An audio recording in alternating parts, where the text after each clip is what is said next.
Still on the search of that one true love? On the limbo in this crazy world of dating, marriage, relationships? Well, listen to the Golden State Media Concepts Relationship Podcast, your one-stop podcast for everything about relationships.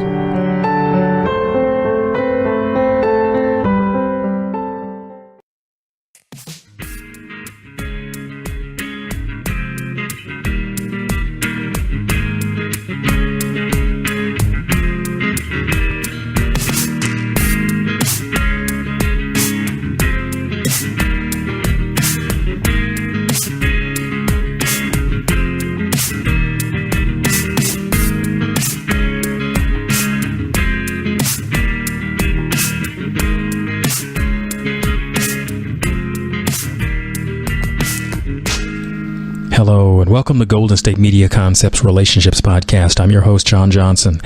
I've entitled this particular podcast, Bring the Love. And I'm going to do this podcast a little bit different. A lot of times I talk about ideas and strategies for dealing with things, and I don't necessarily say, this is what to do and direct it at you. But as my listener, here's something I'm going to share. This is June of 2018, and one of the things that seems to be happening a lot is we are more and more present as to the number of suicides and things that are happening in the world. And I've talked about suicide in some of my other podcasts and some of the resources that are available, and I have been a suicide volunteer.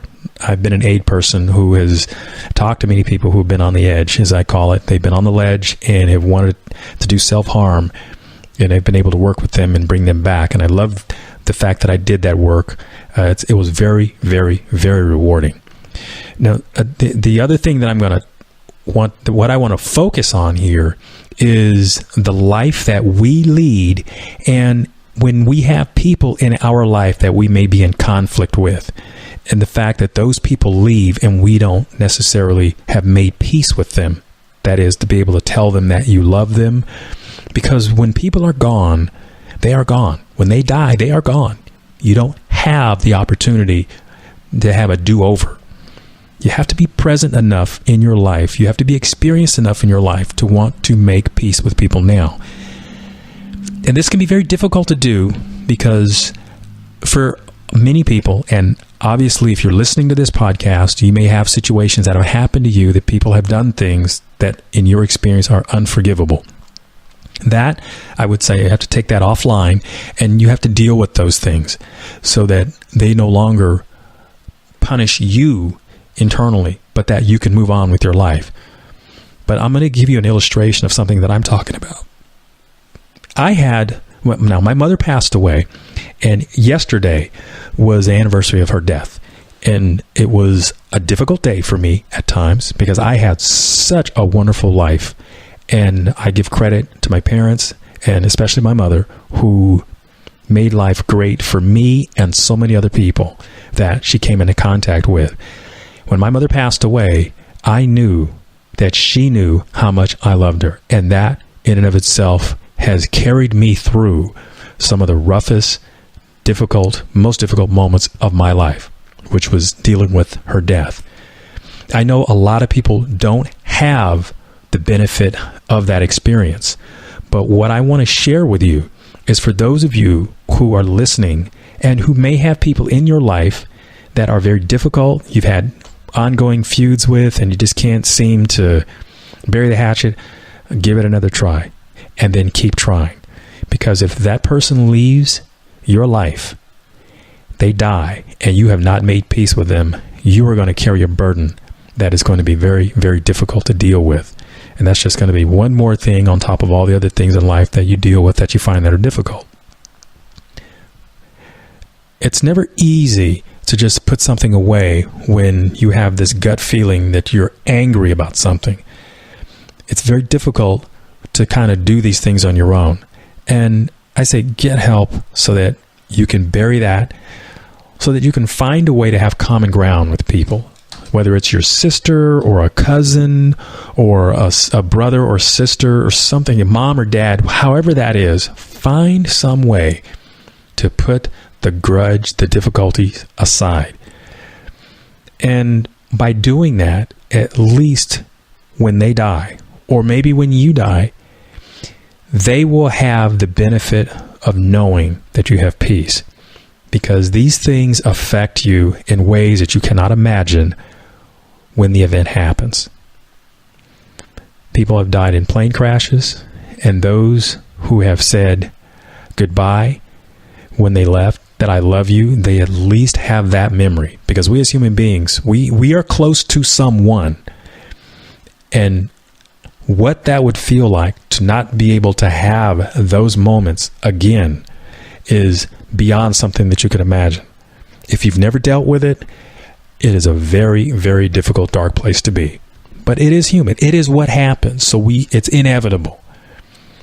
And what I'm asking is for you to learn to put differences aside, be able to tell people, even in difficult situations, that you love them, so that when these moments come, that somebody who you have been in the experience of dies, you will not have regret and not having tried to have had a better relationship with them. These things are so very important. And sometimes it's a very hard lesson to learn, because we oftentimes learn these kinds of things after the fact. And after the fact, in this case, you can't do anything about what you didn't take care of. And that's burying the hatchet. And that's an expression that means we're going to make peace with this. We're just going to put the differences aside. Now, that does not mean that you have to put everything aside. That might be too broad a stroke. But you know what? You can find some common ground. Tell them you love them. And at least do that. And remember, you're doing this for you. And what I can share with you is oftentimes people don't even recognize what the fight was about. They don't even realize what it is. Sometimes it's just an idea that somebody planted in their head and they never really knew what the conflict was about. And breaking the ice and being able to build a connection, somebody has to make the first move. So why don't you make the first move and do that? Because when they're gone, they are gone. You cannot undo somebody's death. For some people, this may sound like a very spiritual conversation experience. I hope it reaches you that way. We all have various coping mechanisms for dealing with things. But as I've shared, I had such a great relationship with my mother that when she passed, I definitely grieved. And it took a long time to get past her not being in my life. But I never, ever once had to question whether she knew that I loved her. And that's been the one thing that has carried me through. And that may be the one thing that helps you. Because again, grieving the loss of someone is natural. That's what happens. The person who has gone, they're done. They're no longer in pain. But you will be if you don't find some way to be able to make peace with these kinds of things.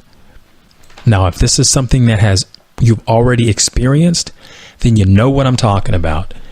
And this may be an opportunity for you to revisit that and then to have a resolve to make peace, to satisfy that part that has needed some attention for a long time. And if something like this has happened to you recently, and you're in that healing process, this may be a way for you to begin to heal. Because if there's other areas, other people in your life that you've had some sort of conflict with, hey, go to them. Write a letter. Send a text message. Send an email. Even if you have to send it through another friend or a relative or an associate, put the word out that you want to make peace. Because that's going to help you. And the thing is, you have to start somewhere. And it may not begin right away, meaning you make a peace offering, you extend the olive branch, whatever your metaphor. It may take a while for the other person to respond, but at least make the effort and give it time. And I know that there can be situations where there's going to be a lot of mistrust because people tend to be that way. when you have these sort of conflicts and things that have brewed for ages and ages. But make that overture so that you can begin the process and be a good example. Because we all grow and we all evolve. And this is something that you can learn to do and to be better at. And what better way than to do it with family members, do it with somebody that you love. Because you will benefit from it. It's hard to see it now, but when you have had time to reflect on this sort of thing, you will be glad you did. I know that. And that's why I'm sharing this with you. I'm talking about bringing in the love. I'm John Johnson. This is the Golden State Media Concepts Relationships Podcast. I'm going to take a break, and I'll be right back. Stay tuned. Tired of searching the vast jungle of podcasts? Now listen close and hear this out. There's a podcast network that covers just about everything that you've been searching. Hey! The Golden State Media Concepts Podcast Network is here. Nothing less than a podcast bliss with endless hours of podcast coverage. From news, sports, music, fashion, cooking, entertainment, fantasy, football, and so much more. So stop lurking around and go straight out to the Golden State Media Concepts Podcast Network. Guaranteed to fill that podcast itch. Whatever it may be. Visit us at www.gsmcpodcast.com. Follow us on Facebook and Twitter, and download us on iTunes, SoundCloud, and Google Play.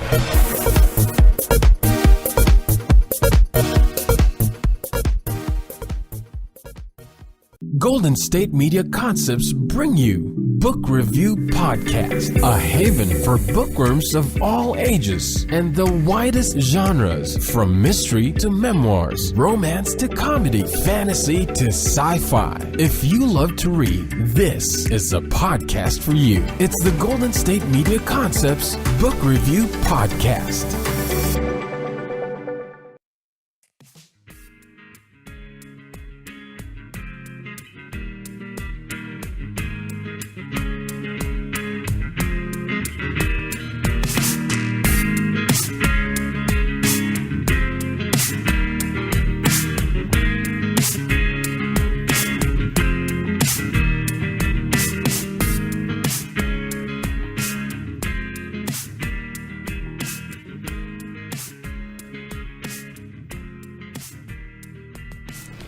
Well, hello, and welcome back to Golden State Media Concepts Relationships Podcast.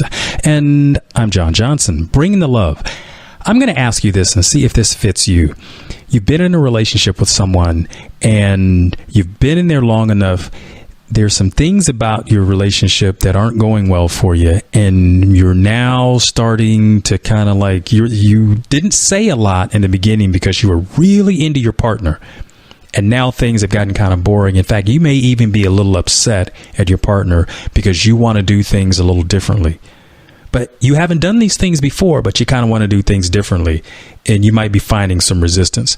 I was talking about this very subject with my executive producer, Tate. And one of the things that came up is, I don't generally assign blame when relationships, because it's all about your perspective and how you look at it. I try to look at it from, a clinical point of view and understand each person's point of view, and then give suggestions for being able to bridge the difference. So that's where I start. But in the scenario, what I'm describing is, let's say when you get involved with somebody, you become really interested in that person and everything that they do, and you just want to be with them. And after you've been with them a while, there was a part of you that may have been suppressed because you were just really about having that relationship. And you didn't necessarily show a lot of your own parts, a lot of your own thoughts, a lot of those kinds of things. You didn't do the activities that you were used to doing because you were so into the person you were with. Well, what I'm going to talk about is that kind of person. And when you transition, when you've kind of gotten to this place where, my relationship is kind of dull and I've not really been me, I've always been about the other person, it's how are you going to make that transition? Well, I think one of the things that you have to take ownership of is you were all in to the relationship, which is great, but you changed. You changed yourself in order to be with that person. And what I can tell you that you will experience is you're going to experience some resentment. And when that happens, you need to look in the mirror.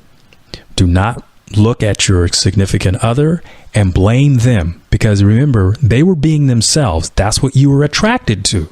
But when you find yourself frustrated because your other half doesn't want to necessarily do the things that you want to do, can you say with integrity that they were aware of those things earlier on in the relationship?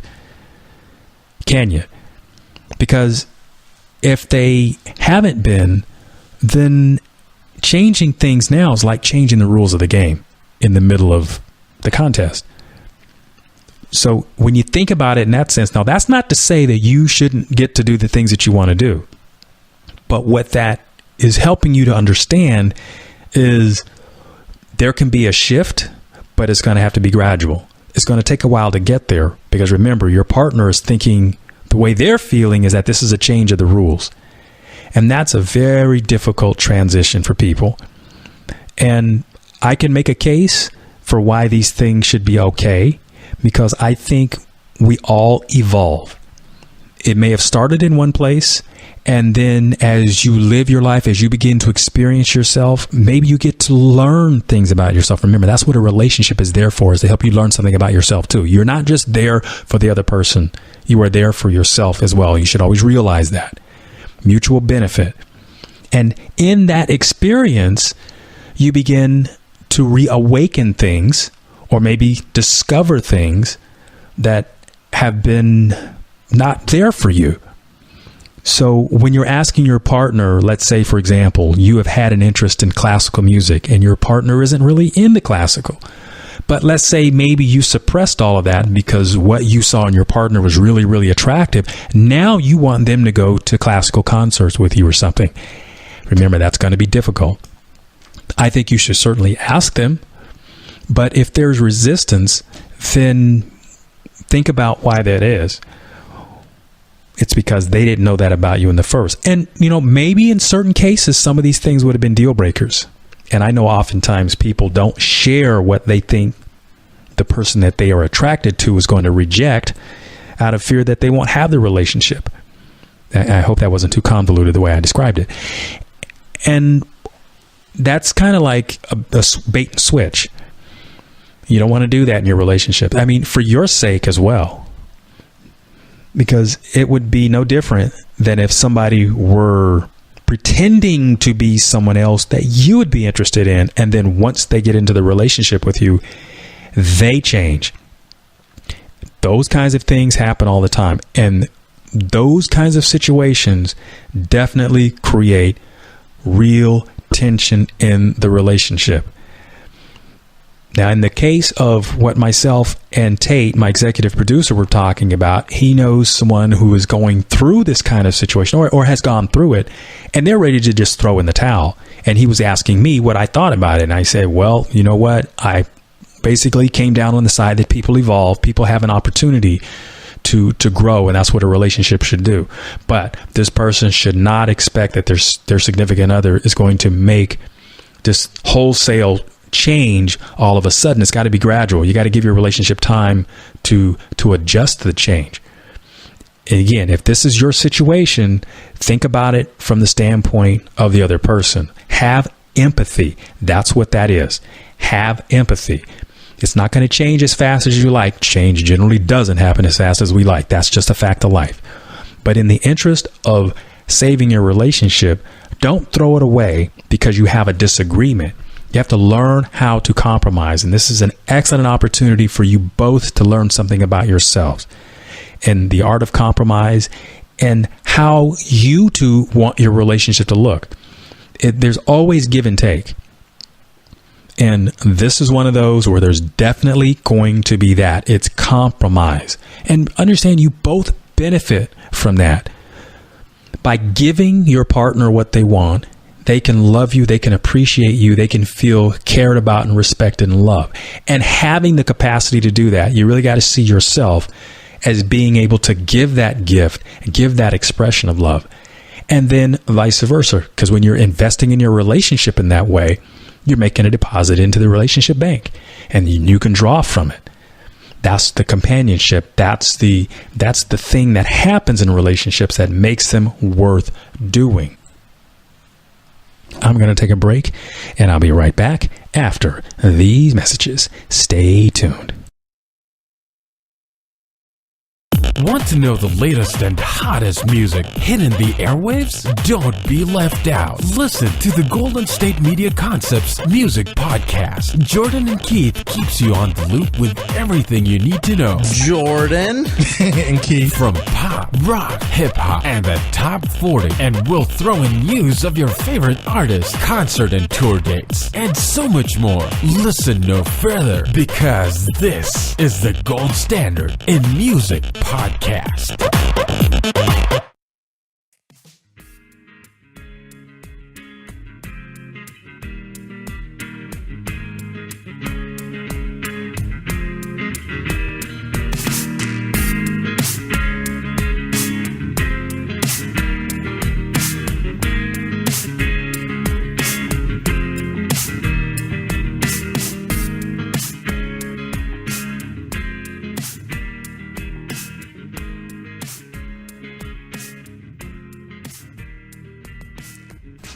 Hello, and welcome back to Golden State Media Concepts Relationships Podcast. I'm your host, John Johnson.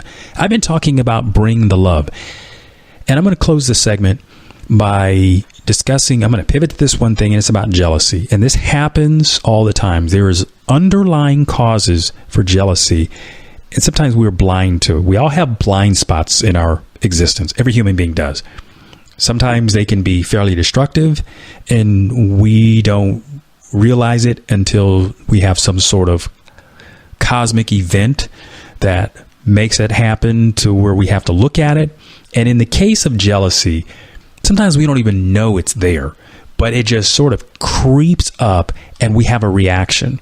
And let me give you a classic scenario of jealousy, and it's when your significant other happens to be in the presence of someone else and they seem to be getting all of their attention, and you feel like you're being dismissed. Well, that could hurt because you feel like you're being replaced. And there's obviously something in the way of vulnerability because you have something invested. And for you not to feel like you're a priority, that in and of it, your partner is paying more attention to someone else, and you have a reaction to that, that's an example of jealousy. You experience it. I mean, it might feel like, some heat in the middle of your belly. You could have, some adrenaline rushing, through your body. You might experience a flash of anger and some confusion. And it all has to do with this being something that's happening in front of you and you just can't quite explain it. I mean, there's definitely a physical manifestation of something that happens to you. I mean, your heart could start racing because you're seeing something happen and you don't quite understand it. And there's a certain amount of insecurity and vulnerability when the jealousy thing pops up. Like I said, I've given a physical description of what it can feel like to a lot of people. And if you've had that, then understand that that's what it is. What might be underlying that? That's what I'm going to talk about. And when you feel jealous, when you're feeling that, it could be because you feel like you're going to lose your partner to something. You feel like you're not special. You're not feeling the love in those moments. Because if you have a connection to your partner, you always want to feel like you have a connection. I mean, and if you have a breakdown in communication, you have an argument, you want to feel like, well, the two of you had an argument. It's not somebody else came in between you. And when you see that other person there, it's a feeling like, wow, that person is coming between myself, the attention that I normally get, and my person. Well, when those moments happen, take a pause. Don't react as a jealous person has been known to react. And let me tell you, alcohol and drugs play a big part in how people react because they don't necessarily have control over their emotions or their reactions to things. And that's what's dangerous about having alcohol in your system. You become less inhibited. So you say things and respond in ways that could be irresponsible. So here's something about feelings. Just because you feel it doesn't mean it's true. And especially when it comes to conflict. Let me give you this example. When you and your partner are having a discussion about your feelings, let's say there's been a disagreement, and if you both are sharing your feelings, remember, you're venting, you're getting it out of your system, and you have a responsibility to each other to be able to listen, albeit for a brief period of time, listen to what the problem is, and to be able to share points of view and to try to work it out. Okay? That is what it is. Listening to your partner. You listening, and then you verbalizing. Remember, just because they say it doesn't make it true. So let's move this to the situation of the jealousy. Just because you feel something doesn't necessarily mean your partner is trying to disrespect you. Doesn't mean that they don't love you. Just because you feel at that moment a vulnerability because your partner is not giving you the attention. These moments happen. And this is why I implore you not to react, because jealousy, oftentimes people feel such an intensity around that they go into reaction mode.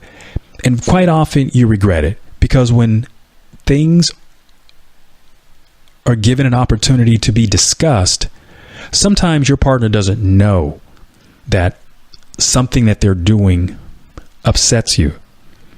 And it's best to talk about those kinds of things offline, not in front of a group of people, pulling aside, and to be able to reaffirm the value and the importance that you have with your partner. You see, when you have a jealous episode and you handle it poorly, you're now going to have to do damage control. Because it's best to give your partner the benefit of the doubt first. I'm going to say it again. It's best to give your partner the benefit of the doubt. Don't assume somebody is cheating on you or is doing something disrespectful. You have the conversation offline, meaning take it out of the way from in front of people so that you can be calm and discuss it and then reaffirm the relationship. That's what helps bridge these kinds of things. Because the thing about jealousy is it's not often rational in the least. It's a response. And sometimes in the response mechanism, these things are rooted in episodes and experiences from your childhood.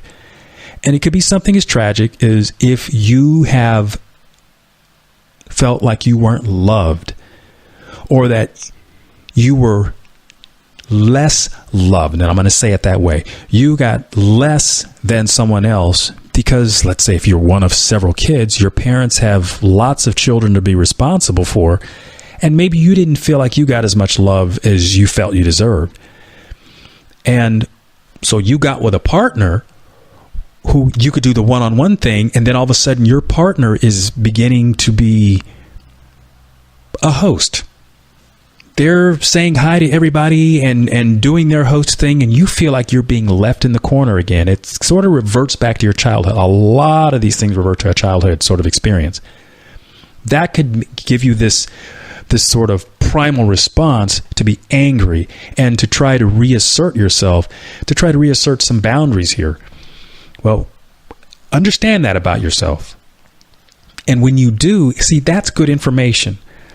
That should help you to be able to have a conversation with your significant other and say, hey, look, I'm feeling this. Just let's kind of get this genie back in the bottle here, and then we can go on. But remember, for yourself, and we've all felt it. I've certainly felt it, but it's more about an insecurity that you have, and it's not necessarily something that somebody is doing to you, because quite often your partner doesn't realize what's going on.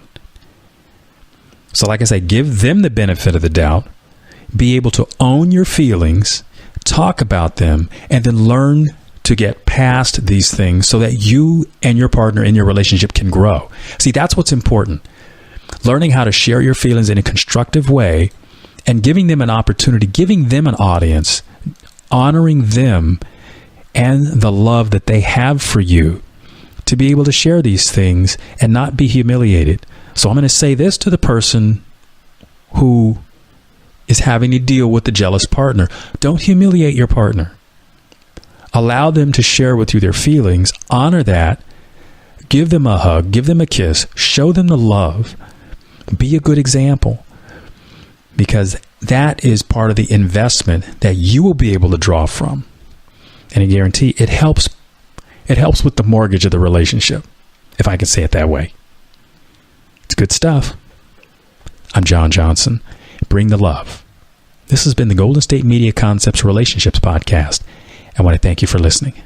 You've been listening to the Golden State Media Concepts Relationship Podcast, part of the Golden State Media Concepts Podcast Network. You can find this show and others like it at www.gsmcpodcast.com. Download our podcast on iTunes, Stitcher, SoundCloud, and Google Play. Just type in GSMC to find all the shows from the Golden State Media Concepts Podcast Network, from movies to music, from sports to entertainment, and even weird news. You can also follow us on Twitter and on Facebook. Thank you, and we hope you have enjoyed today's program.